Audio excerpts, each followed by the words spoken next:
You are in the Directorate of Time. Naturally, you're running late. You hurry past a glass-paned vault in which the world's #1 clock is soundlessly assembling each second from 9 billion parts. It looks more like a rack of computers than a clock. In its core, atoms of cesium vibrate with a goose-stepping pace so sure, so authoritative, so humbling. But your mind wanders. There is not a moment to lose. Striding onward, you reach the office of the director of the Directorate of Time.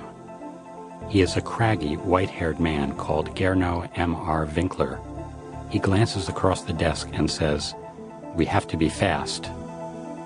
The Directorate, an agency of the United States military, has scattered dozens of atomic clocks across a calm, manicured hilltop near the Potomac River in Washington.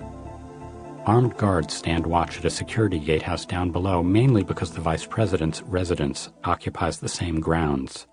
Once past their scrutiny, you can walk alone up the long drive to the stately 150-year-old Naval Observatory, the first national observatory of the United States. The master clock consults with 50 others in separate climate-controlled vaults, cesium clocks and hydrogen masers powered by diesel generators and backup batteries.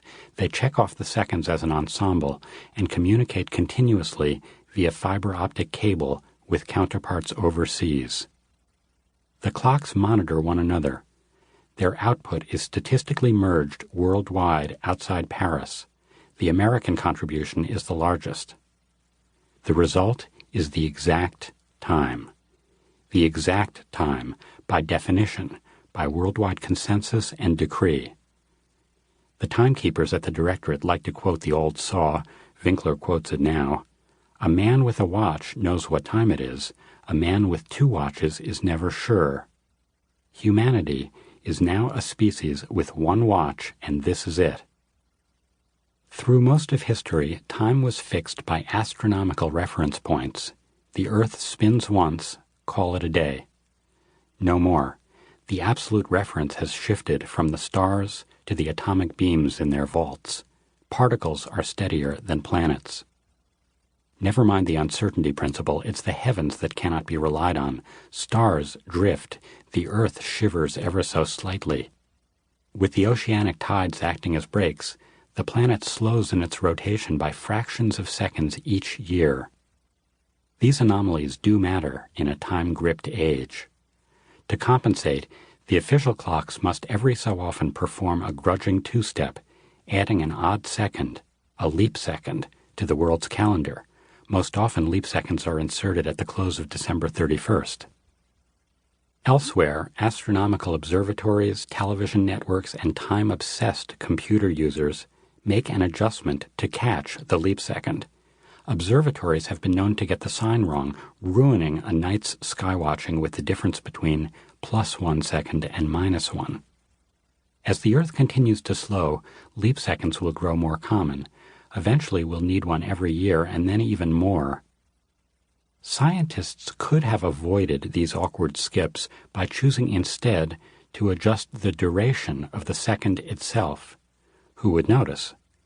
That is what they did, in fact, until 1955. They defined the second as 1/86,400th of a real day, however long that was. The second had to lengthen a tiny bit each year. The atomic clocks were retuned as necessary. This didn't trouble most of us, even subliminally. But it did start to annoy atomic physicists because they needed a temporal measuring stick that wouldn't stretch. Come on, a second is a second. Give me a real second. So here is the real second. Here, the technologies of speed reach the ultimate. 50 years ago, Winkler says wistfully, he was a schoolboy in Austria. We made measurements of 1/10 of a second from day to day. That was great. Then more and more applications came in with greater refinements. It's like anywhere in life. When you have a capability, people find a use for that. Submarines have to surface for communications. They have atomic clocks, Winkler continues. Television transmitters have atomic clocks. If you have 2 transmitters on the same channel, and you're between two cities, the picture will go up and down unless they are on exactly the same frequency. All good television stations have a rubidium clock.